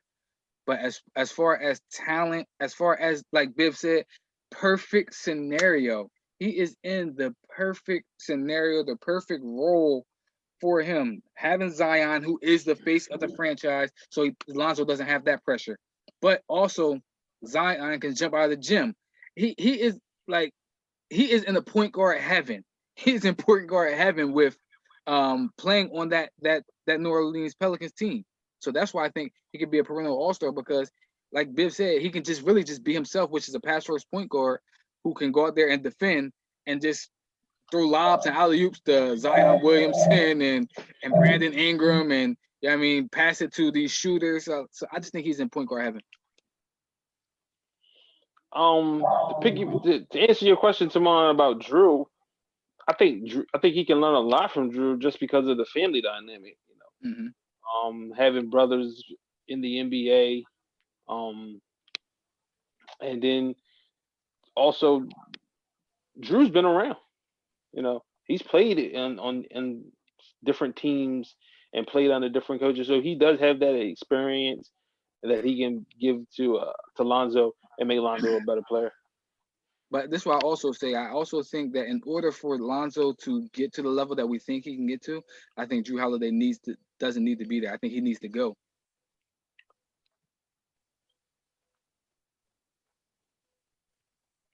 So now we're talking about Hall of Fame? Hall of Fame? Who Hall of Fame? Lonzo? Or no. I'm sorry. I thought it was It's MVP. Did James say he's perennial all-star? Be quiet over there, man. Nah. So most of these guys are already all-star. I'm gonna go with Ja Morant. Go with Ja Morant. And I'm gonna say this. I don't think that's a bad pick either, because of, like I said, we see the trajectory of what he's doing. We got to see it more, but we've seen point guards in their second year Ben Simmons and Luka Doncic, Trae Young become all-stars, you know what I mean, right away. You know what I mean? So I don't think that is far-fetched. And actually, some people think that Ja Morant should have been an all-star this year, just based off of what he did with that team. So I don't think that's far-fetched at all. But now, like I said, what we're talking about now is the third question I had is who's that breakout guy, man, who we think is gonna elevate to MVP status? And for me, if I'm gonna go first, again, it's a little bit biased, but I'm talking about projections and it's Ben Simmons, but I'm also factoring in Of course. right. Listen, if Ben Simmons starts shooting jumpers, if Ben Simmons just start attempting jumpers, right, he automatically elevates himself to me into top 5 player. I mean, because then there'll be nothing that you can talk about. There's nothing that you can say about him, and there's nothing that he can't do on the field. I mean, on the court. If he starts hitting a consistent jumper, there's nothing that you can take away from this man. So for me, we're talking about elevating himself to MVP status is Ben Simmons. I would agree. Even though Ben Simmons is not on my list, and I know I joke and mess with Tom, the whole Sixers and Ben Simmons and all that, but I mean, truth be told, he's very similar to Magic. He's very similar to LeBron. And I mean, if he does have to improve his game, which is actually a good thing for him because it's not to where he's plateauing, like he's still ascending. And I mean, that's been really the only knock on him is the jumper. And I mean, I like shooters, so that's why I'm a little biased. But being unbiased, realistic, watching basketball, knowing basketball the way that it is, Ben Simmons is clear cut above everybody, especially if he had the jumper. Go ahead, Biff. I was gonna say Ben Simmons too, but just because y'all already said it, I'm gonna go dark horse. I'm gonna say D'Angelo Russell. Ooh, that's a good one. But it's all dependent on Cat. Karl Anthony Towns has he's got to change. He's got to change something. He's got to change something. But I think D'Angelo Russell, I think he's just solid. And this is coming from a Wolverine, giving a Buckeye praise. So, so I'm being real honest about it. So, right. But I think D'Angelo Russell, I think he has the talent. I think he has the skill set to elevate his game and elevate the guys around him. If he can do in Minnesota what he did in Brooklyn, I think he could get his game too. He won't win an MVP, but he can be in the conversation. He can be in the top 10 list. And listen, like you said, if he can elevate that Minnesota team and get them into the playoffs, and like you said, just keep improving his game, to where we see from year 1 in Brooklyn to year 2 in Brooklyn, and then and with the Warriors, man, D'Angelo Russell is a bad boy, bro. People forget about him. I think people do forget about him because of what happened in LA, but that boy's a bad boy. He was number 2 pick for a reason. Go ahead, James. You're gonna say John. You better say my man Ben Simmons. Yeah, right. Now Luka. I'm going with Luka. Definitely not saying Simmons. I got you. Luka's not a bad pick. Listen, I like Ben Simmons, but I'm not as high on him as y'all. I'm just not. I like him, but yeah. Luka. I'm not on high on him. I got you. Listen, Luka was in the MVP conversation this year. You know what I mean? So there's no knock on Luka. Luka is a monster, right? He's a beast. There's no knock on Luka. But for some of the reasons why James picks his players, I go with Ben Simmons just based off of the premises that he picks his players. Ben Simmons is a two-way player. I mean, he's a two-way player, and to me, Luka's not a two-way player. I like how you threw that in there, but all right, we go. I like how you threw that in there. I like how you threw that in there. I like how you threw that in there. I like how you threw that in there. I'm gonna use your criteria. Yep, he does. Yep. I like it. All right, y'all. So listen, man. We're gonna move forward, man. Getting late with the show, but we're gonna say the best for last because I think football is king. And for me, if everybody top 5 not the same on this list, oh my God. It's not. Which It's it probably won't be because I think It's I got not. it probably won't be because I think I got a dark horse in there.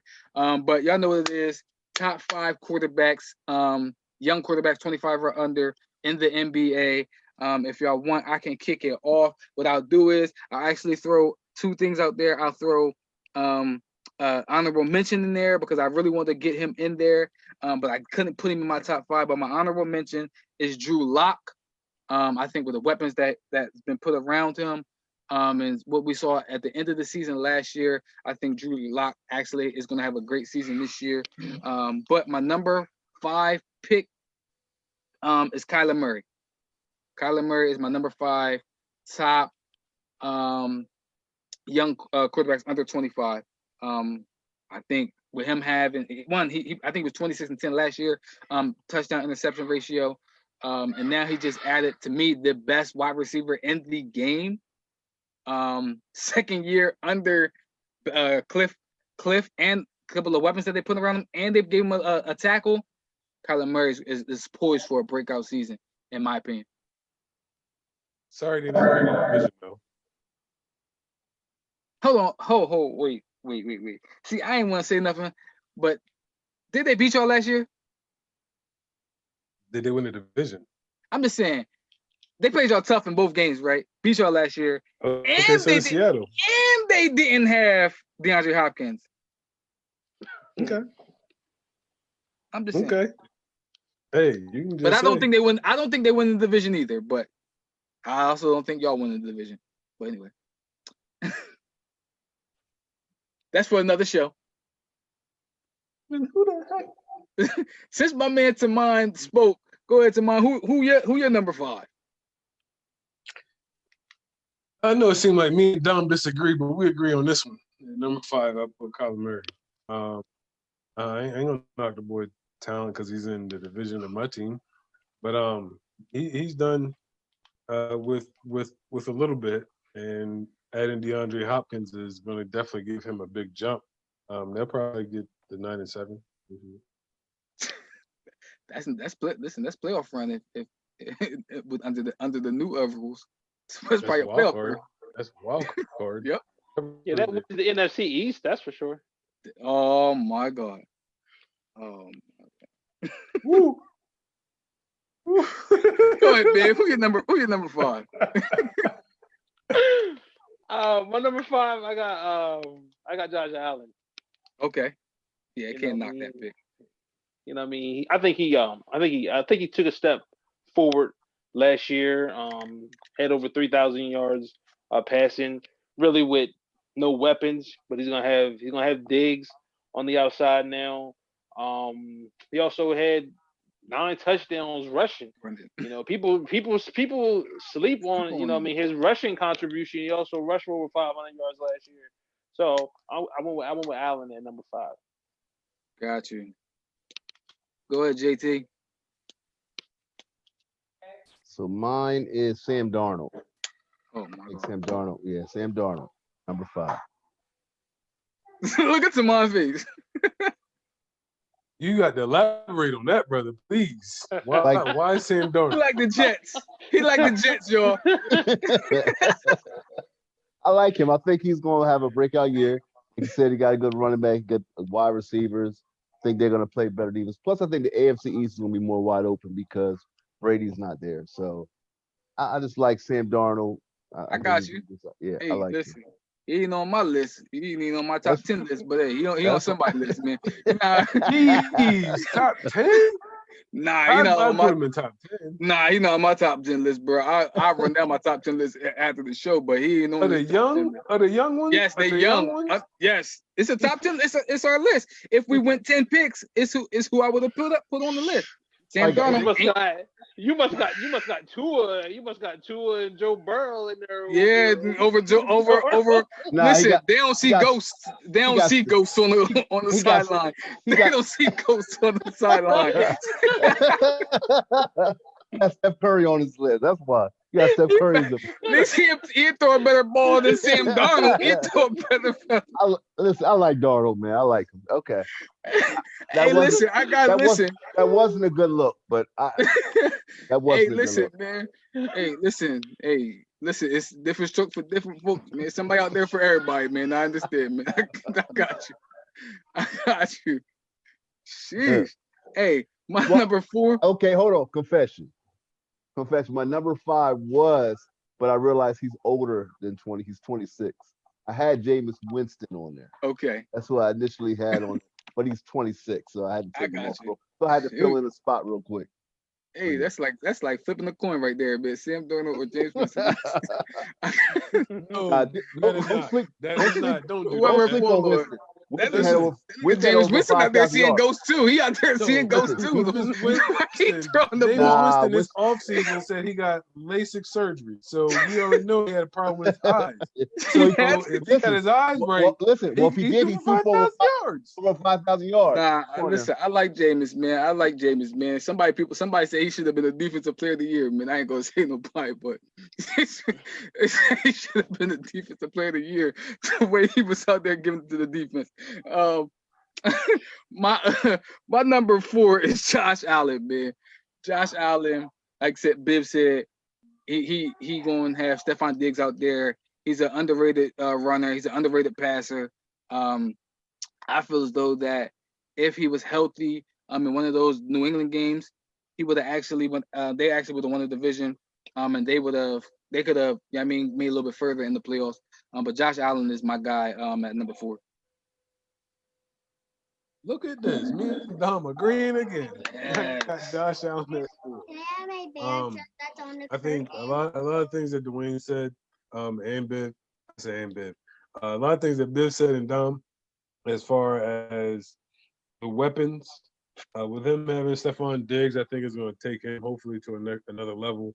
I see them, of course, with Brady being out of the division as the quote unquote favorites to come out, or maybe sneaky favorites. I don't know, but I do see them still making a playoff run, and him being the main reason why. So I got him at 4.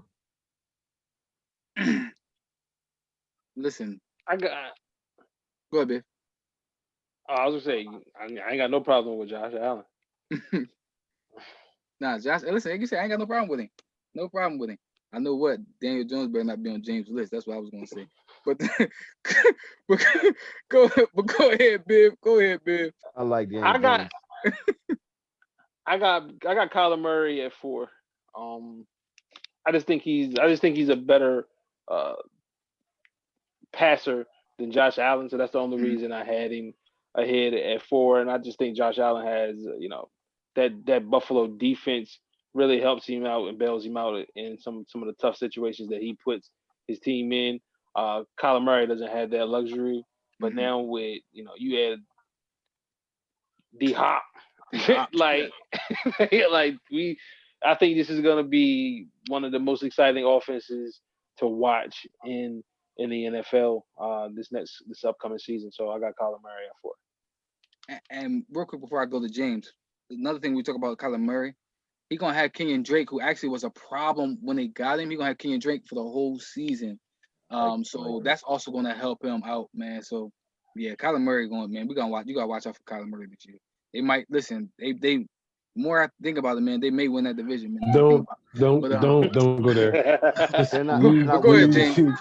They're not winning the division. That's the 49ers division, bro. Oh my goodness. Appreciate it. Thank you, James. Thank you. That wasn't a fluke last year. Man, it was a fluke, man. Listen, they won a game passing the ball 8 times. Anyway, go ahead, James, man. Who your number 4, James? Number 4 is Josh Allen. Okay. Number 4.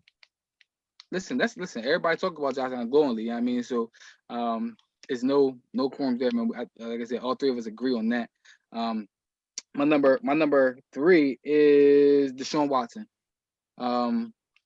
This is what I'll say with Deshaun Watson. I think Deshaun Watson, we're going to see just how, I think he's good. I think he's great. But we're going to see just how good or great Deshaun Watson can be because there is no D Hopkins this year. He's out there. He's going to have to spread the ball to a Brandon Cooks, to a Will Fuller, and to a who the freak is this other dude? Kenny Stills. So I do have him as my number 3, but I think we're going to actually see just how good he is, and possibly next year we can be talking about this list again, and a couple people could have leapfrogged Deshaun Watson just based off of this year. So just because Dom said that, I'm gonna make it interesting. Oh my goodness! So I got at number 3 Lamar Jackson. I know Dwayne might not agree. I see Dom doesn't agree, and James is pondering. I But ain't bruh. Lamar Jackson is an incredible athlete, incredible quarterback. He is taken over the league by storm, right? Offense is clicking, running game is clicking. The one thing that I would say is that I did see that same type of performance happen with that same type of offense with a quarterback that not the skill set that he has, but a similar skill set in San Francisco when Greg Roman was running that same offense with Colin Kaepernick. Oh my God! Took us to. That was a bias. That was a bias statement right there. That's not biased at all. That Greg Roman took that same offense and we won with it, did we not? And he's doing the same thing in Baltimore. Is he not? Those are facts right there. So let me ask you this question: since you brought up Colin Kaepernick, has Colin Kaepernick ever led the league in touchdowns?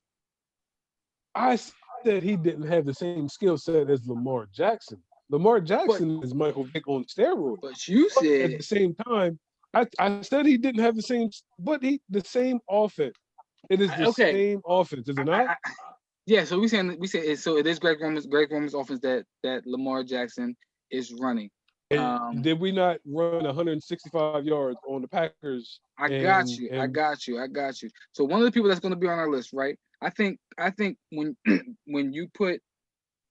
you find that perfect fit for your offense, it elevates that offense to another level. You know what I mean? So to have the knock Lamar because he's running Greg Roman's offense, and you've seen it happen with Colin Kaepernick, who isn't the passer. He isn't the passer that Lamar Jackson is. He isn't the passer. We can talk about the runner. He isn't even the passer that Lamar Jackson is. And you're knocking my man because you've seen it.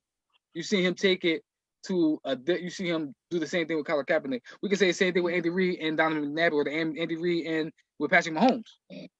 Patrick Mahomes is the prototypic quarterback that Andy Reid wants for his offense. But anyway, we're gonna move forward. I knew that get him flustered. Move forward. Go ahead, Biv, man. Who your number 3? My number 3 is I got Deshaun Watson.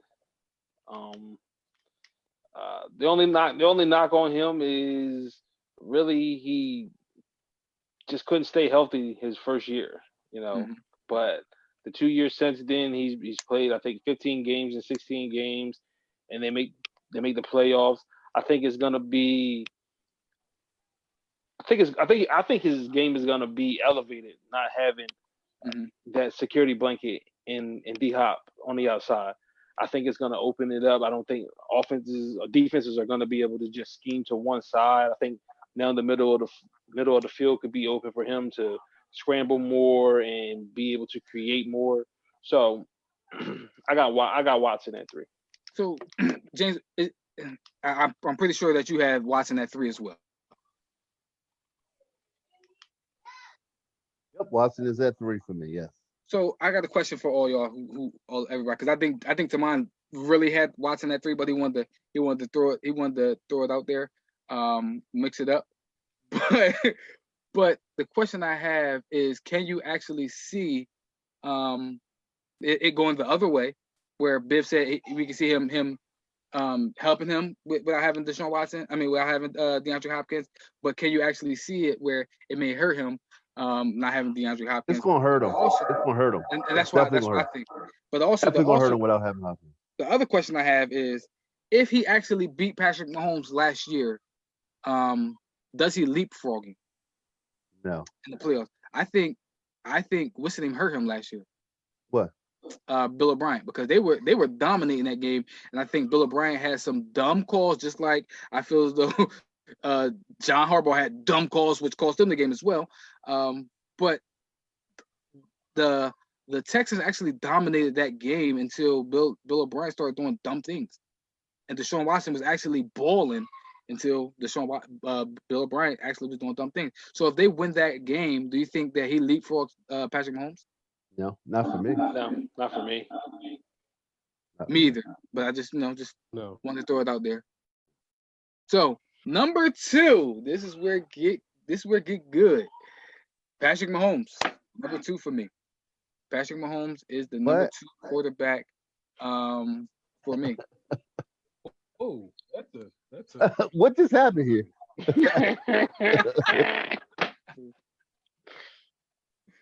Listen, this go ahead. Yeah. hey, listen, right? No. He doesn't. There's no need to expound on this, because I need to hear him make his case for Lamar Jackson being number 1. I don't care nothing about. I got you. Thank you. Well, that's what we get there. All right, that's what I'm talking about. That's what I'm talking about. Let's get there. Wow. Tamar, who you got number 2, Tamar?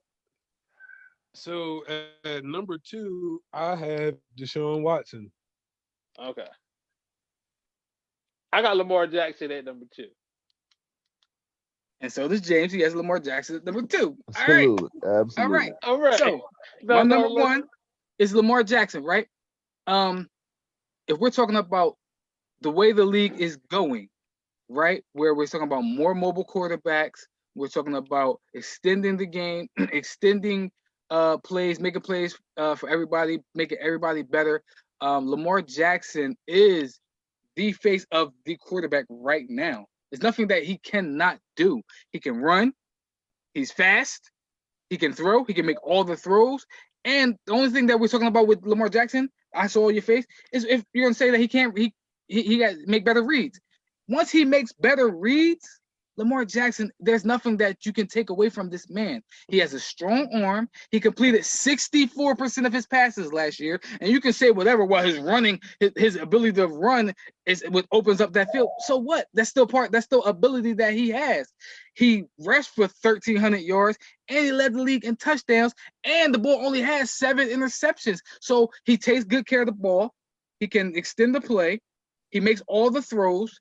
And the only knock that you're going to say is that he can't make all the reads. But that's going to come with time. Yeah, I mean, as most experienced quarterbacks do, they get better with reading defenses when they as they age. Hold on. What year did they come out the same year? Yes, they came out. Okay. All right. Now say it. No, they didn't. They came. Lamar Jackson came out the year after. I mean, it still doesn't. Okay. All right. Okay.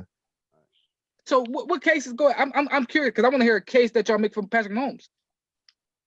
I never said Patrick Mahomes. I said Daniel Jones.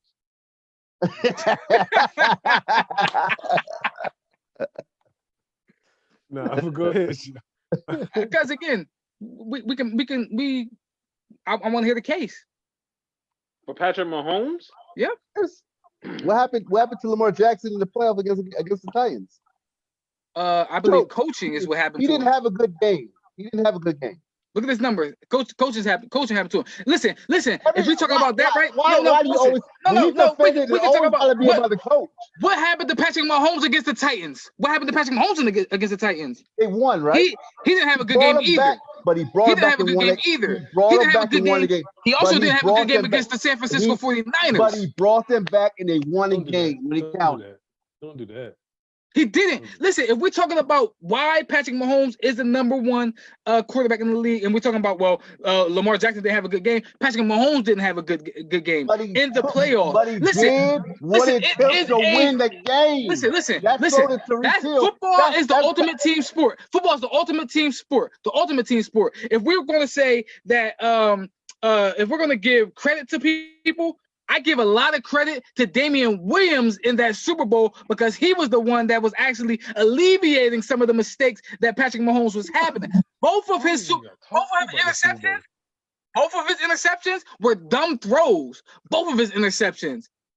It's not the way you start, it's the way you finish. That man, listen, he did what it took to win the Super Bowl. It took him in his third season. And Lamar Jackson couldn't do it against the Titans. Guess what? And Patrick Mahomes didn't do his second season either. Can I interject? Yeah, you can interject, man. Go ahead, man. Go ahead. Has Lamar Jackson thrown a no-look pass? Has any what? Quarterback thrown a no-look pass? With his left hand? So that's the criteria. That's the criteria to be the best. We out here throwing no looks out here. No. Has Patrick Mahomes ever rushed for 1,300 yards? He doesn't have to. He's more of a pocket. Oh, all right, okay. Doesn't have, but he can run. Right. Okay. No. But Patrick Mahomes, but Lamar Jackson can pass too. Let me ask you a yes or no question. No, he hasn't thrown no looks. I didn't even ask it yet. I ain't even asked it yet. Does Patrick Mahomes remind you of Aaron Rodgers? Yes or no? Maybe yes, a little bit. Okay. Minus the rings, do you say that Aaron Rodgers is better than Tom Brady? We're talking about talent-wise. I think that talent, yes. So that's not saying nothing to me either because I feel as though that there's another talent out there that's better than Aaron Rodgers. But if we're talking about Patrick Mahomes, no, I ain't talking about Patrick Mahomes. Let me ask you this question because a lot of people are going to say Patrick Mahomes, right? Does Lamar Jackson have a Mecole Hardman? Okay, now we're going. Does he have a Travis Kelce? We're gonna go there now, huh? Does he have a Tyreek Hill? No, he doesn't. But he has a Mark Ingram. And my God, the boy Mark J.K. Ingram. Dobbins. Mark Ingram. They led the league in rushing. J.K. Dobbins just got there. J.K. Dobbins just got there. And he got a better defense than this year? No, that's debatable. No, that's debatable. Because if you look at the number, and listen, we're gonna leave it to the residents. We're gonna leave it to the resident Raven fan on the panel, and he's gonna tell you. Listen, he has Patrick Mahomes as his number one quarterback. But, absolutely smart man. But he can also tell you that Ravens defense last year, that wasn't the defense that we come accustomed to know. That Ravens defense. And actually, we're talking about we ain't talking about Ray Lewis. We're just talking about that defense is not that top defense. It's just a stigma. You know what I mean? When we think of Ravens, we think of a great defense, and that's not the case. So they don't have the best secondary in the league. No, they didn't have the best secondary. Who had the best secondary in the league last year? Or again, are we talking about like Biff said? Are we talking about on paper, or are we talking about? Who? I say actually, in my opinion, I still say New England had their best defense, the best secondary in the league. And if you're talking about the second best outside the paper, just by numbers, we're gonna go with Buffalo. I still where we put Kansas City in this. Kansas City ain't nowhere on there. Listen, but listen, we're talking about defense is 3 levels, right? So we're not talking about just secondary because if we're talking about a pass rush, the Ravens pass rush was non-existent last year. That's why they traded for Calais Campbell. That's why they paid big bucks to you taking? Are you taking the Ravens or the Chiefs defense right now? I'm going to take the Chiefs defense because the Chiefs defense is what actually helped them win a Super Bowl. One game, bro. One game. Listen, that's what helped them win the Super Bowl. They got Chris Jones. They have a Chris Jones who's a beast from the interior. They got a Frank Clark who's a beast from the interior, and on that back end they had Kendall Fuller, and they have Tyrann Mathieu. They had 2 key stops. They had 2 stops, and they scored twice, and they won. So let me ask you this question. Because you're gonna say that, right? I watched the game. What you mean? No. I ain't talking about that. I'm talking about what you're saying is right. The Eagles defense when we won, we were a top 5 defense. Tom Brady shredded us, but we had 2 key stops that won the game. But we're not saying that, man. Okay. Because what we're saying is that what you're saying is that because they got shredded and they had 2 key stops doesn't mean that they didn't have a good defense. Let me ask you this: going into that game, everybody was saying, "Oh, the Chiefs is going to blow them out," right or wrong? No, that was the consensus. Yes, That was they the did. consensus. Yes, they That was the did. consensus. some people pick the Chiefs to lose. What were they Nobody picked the favored Chiefs. by? What did Vegas say? Vegas had them up by a touchdown. I get it. And listen, Patrick Mahomes did everything he could to keep y'all in the game. Knowing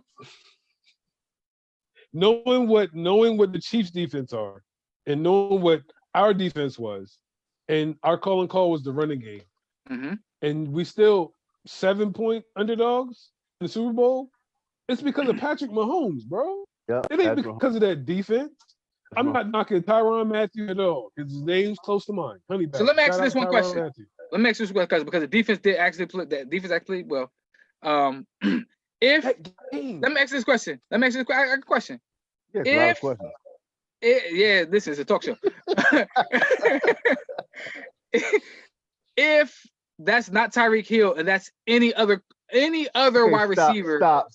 No, listen, because this is what we're talking about. If that's not Tyreek Hill and there's any other wide receiver, do the Chiefs win that game? Bruh, No. if I had the Powerball numbers, I'm a Powerball winner.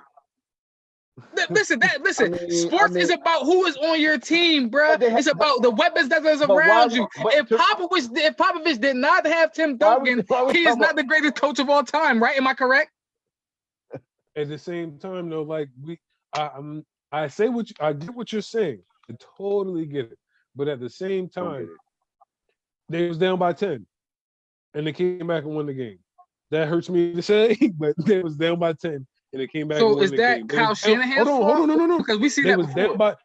Hey, you're not gonna do that. They was down by 21 to the Texans, and won by 20. So is that Bill O'Brien's fault? Because we seen that before too. That's the offense. They scored power offense. They scored 51, bro. That's 51, offense, bro. and That's it was offense. Okay. 51-0. Just run the ball. Listen, what's name was up? Listen, what's name was up 28-3. That's different. That's different. Okay. Patrick No, Mahomes, how is it different? That offense is powered. That's a power offense, man. Okay. It is a power offense. But also, listen, hold on, real quick, because I wanna touch on y'all that point, right? It is a power offense. However, I believe that the Titans should have beat the Chiefs, and I feel as though that the reason that they came back, these teams came back, because of it's the same thing what happened that with the Patriots. The Patriots, they overpowered people, so they would be down, but people were scared of the Patriots, so that's why the Patriots would come back. Teams were scared of Patrick Mahomes and them, so they stopped playing the way that they played because the Chiefs actually had them on the ropes, and then they just stopped. Then they just stopped doing what they was doing. I mean, the Titans had them on the ropes, and they stopped doing what they was doing. Come on, man, that's coaching. That ain't high power. That ain't the high power offense. Yes, the offense does help, but it's coaching from the other side. Bro, James, can I say something? Yeah, go ahead, bro. You got it. I'm because he said something about my coach. So when we looking at the game, right? And you saying that what Shanahan did, bro, it was 3rd and 10, and we had a wide open Emmanuel Sanders, and Jimmy Garoppolo missed it. Overthrew it. Yeah. That was a touchdown. Also, that would have been that would have changed the game. 17. That would have changed the game. So you can't say that was play calling. No, I can't say it's play calling because I also seen when it was 3 and 10 and y'all was running the ball. No, but no. But Matt, no, listen. Tyrone Matthews even said, he said, I'm glad they stopped running the ball. Yes. He was glad they stopped running. But so what I'm saying is it was coaching. That's what we're talking about. It was coaching. But they got nothing to do with that offense, bro. It's coaching. What allows them to come back in the game is because we stopped running the ball. That's what Tyrann Mathieu just said. What allowed the Chiefs to come back is because they allowed them to run the ball. We were running the ball, and everyone expected us to run the ball at 3rd and 10 and up by 10. But we did a play action pass, and Emmanuel Sanders was wide the hell open. Yep. And that's great. And that's great play call. That's coaching. That was the right play call. That's coaching. Listen, y'all was killing them. Y'all was averaging like 7 yards a carry. But we're up by only 10, bro. So this team back by 21. What do you mean? Listen, y'all seen this. Listen, y'all seen the same thing, the same scenario. Y'all seen it a week before with the Titans, who stopped running the ball and wanted to go out here and try to outthink people, and they allowed him to come back. Coaching. My man, listen, let's get to my man Biv, because my man Biv been over here patiently waiting, man. I wish you cut that damn ass. We would be talking about this right now. Go ahead, Biv. Go ahead, Biv. It got me hype out here. Nah, I'm enjoying y'all, man. Y'all good. Y'all got it. Go ahead. Listen. Go ahead, Tamon. Hey, man, I listen. I understand the coaching, but you can't say for that specific game it was not coaching, because if Jimmy Garoppolo had hit him on the dime, it's up by 17 with 5 minutes to go. Who called the play? Our defense, bro. Who called the play? He did. What do you mean? Coach. The coach called the play. The Jimmy Garoppolo called the play. Him. But this is what I'm saying. So how can you blame the coach? My man wide open. I'm gonna tell you why I blame the coach. Because the calling card was to run the ball. That is your calling card. Y'all play great defense. Listen, y'all play great defense. But the calling card for y'all was to run the ball. That was okay. So that was his knock when you go 28-3. That was the knock. He didn't take chances. He didn't do this and do that. So now it's like, all right, so I'm up by 10 in the Super Bowl. And it's 3rd and 10. Everybody thinks we're gonna just run the ball, punt it, let our defense. No, this dude just came back from 21. No, we're not doing that. We're gonna go for the throw. But y'all was a different defense, bro. Y'all was a different defense. Y'all was a different defense. Y'all was a different defense. Y'all was a different animal. Y'all was rattling him. So if y'all would just run that ball, it's a different Patrick game. Mahomes, bro. It's still Patrick Mahomes. It's still Tyreek Hill. It's still like they can score on one play. Like they scored very quickly, then they scored a touchdown. You ain't even listening. So they can. Okay, he not even listening. No, I'm listening to you. I'm listening to you. No. Listen to what you listening to right now. Nah, I'm listening. Trying to get you in trouble. No, but listen, I've analyzed this game so many times, bro. It's not Shanahan. It was not Shanahan on that one. I rolled with him on that one. It's just the fact that Jimmy Garoppolo ain't hit him. If he hit him, we up by 17. Chiefs ain't the champions. I'm talking a whole bunch of noise till September. I think it's a great. That's the way I see it. I think it was a great play call, great play design. I just think that you put the ball in the hands of somebody that you did not trust all season. So why would I put the ball in the hands of somebody that I did not trust all season? That's when I say it's coaching, because you put your trust in the hands of somebody that you didn't trust all season. The week before, you only allowed them to pass 8 games. 8 plays. You didn't have to. They couldn't stop the run. Why? Why am I going to pass the ball if the Vikings can't stop the run? It was the same thing in the Super Bowl, bruh. It was the same thing in the Super Bowl. They played better defense than the Vikings did. But y'all was also averaging 7 yards a carry against the Vikings. But it wasn't in the Super Bowl. The runs weren't like it was in Minnesota. So we had to switch it up. You can't tell me that Jimmy didn't play a good game besides that. He did. Jimmy did play a game, but when it was time to make a money play, he couldn't make it. And that's why I believe that y'all didn't want. I give you that. I just say, listen, Kyle Shanahan should have done what he always done, which is play call. That's what he's good at.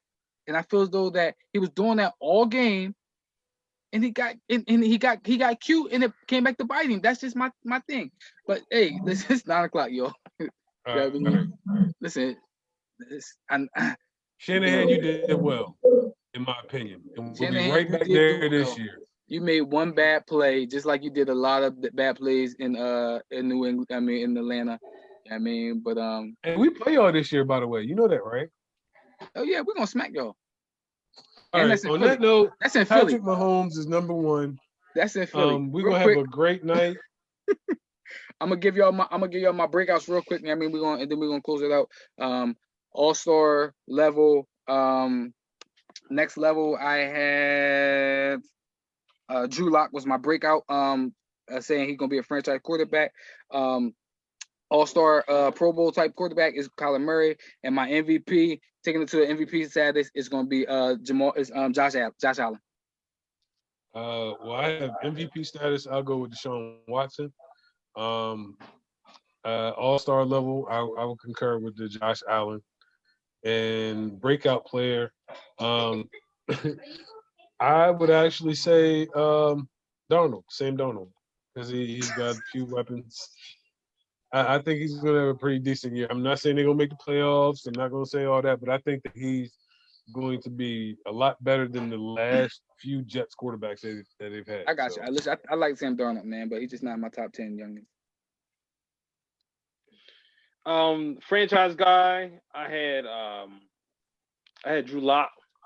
I think he's gonna solidify himself as the franchise guy in Denver, a guy that can get to an All-Star or Pro Bowl level. You know what I mean? It hurts me to say it, but I'm gonna ride him out, man. I'm gonna stick with Baker, man. I'm gonna go with Baker.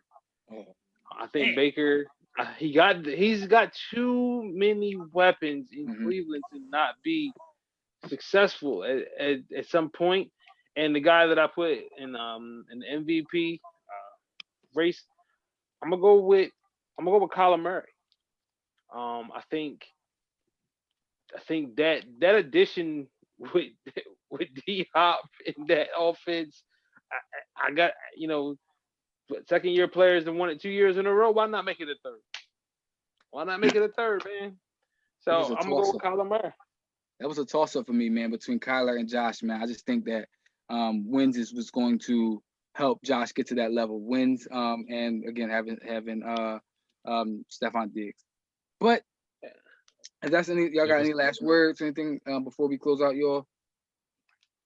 Shout out to Kyle Shanahan. I don't knock your coach, brother. Do your thing. Let's go to the bowl once again.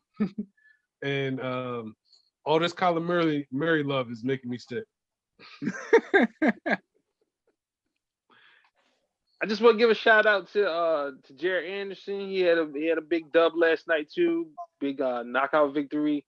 Man, boxing was exciting last night, man, to watch on ESPN. I'm gonna tune in tomorrow night as well.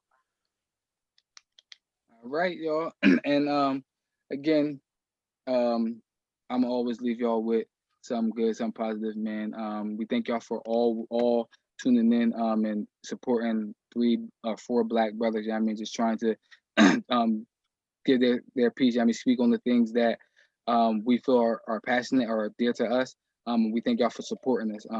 So until next time, and if I got any topics that y'all want to discuss, we ask y'all to speak on it. Follow us on YouTube and follow us on our Facebook page. But until then, again, speak on it, y'all. Speak on it. Peace.